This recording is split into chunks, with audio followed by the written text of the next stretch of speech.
The next question has probably been bothering you ever since very early on in the previous lecture. Namely, if valid arguments can have false premises, then what good are they? Sure, there's this technical logician's notion of a valid argument, but why should we care whether arguments are valid if valid arguments can be really bad? Validity might be necessary for an argument to be good, or at least for a deductive argument to be good, because remember, there are also inductive arguments. But even though it's necessary, it's not enough. You can have a horrible argument that's still valid. Well, the great thing about validity is that when you add true premises to a valid argument, then you get something that really is valuable, which we're going to call a sound argument.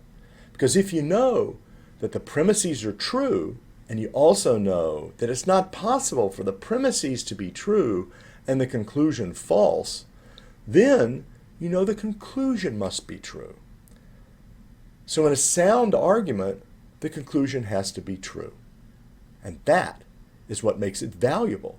Because if we can get a deductive argument to be sound, then you really got something. What you've got is a true conclusion. Officially then, a sound argument is one where the premises are true and the argument is valid.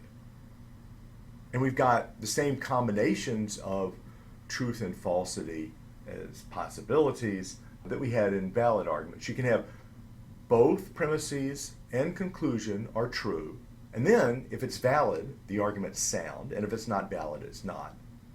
Or you can have the premises are true and the conclusion's false, and then it can't be valid, but if it's invalid, it's not sound. Or you can have the premises are false and the conclusion's true, and then if it's valid, it's not sound, and if it's invalid, it's not sound.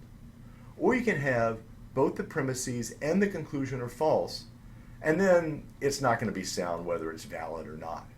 So the only combination where it's sound is when the premises are true and the argument is valid, and in that case, you know that the conclusion is true. What about lack of soundness?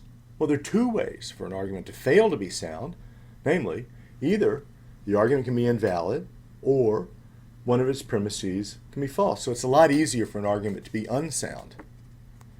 And we know that a deductive argument tries to be valid, and of course it wants its premises to be true, so a deductive argument is trying to be sound, and when it fails to be sound, it's not going to be any good. Now the next question is, how can you know? If you don't know whether the premises are true, you're not going to know whether the argument's sound. Well, not quite, because if the argument's valid and you know it's valid, then you don't know whether it's sound unless you know the premises are true. But if you know the argument's invalid, you already know it's unsound, even if you don't know whether the premises are true. So if you think about it, that shows why you want to be able to test for validity. Because if you can show the argument's invalid, then you're going to be able to say, well, I know it's unsound, regardless of what you think about whether the premises are true or not. So there's going to be some value to validity.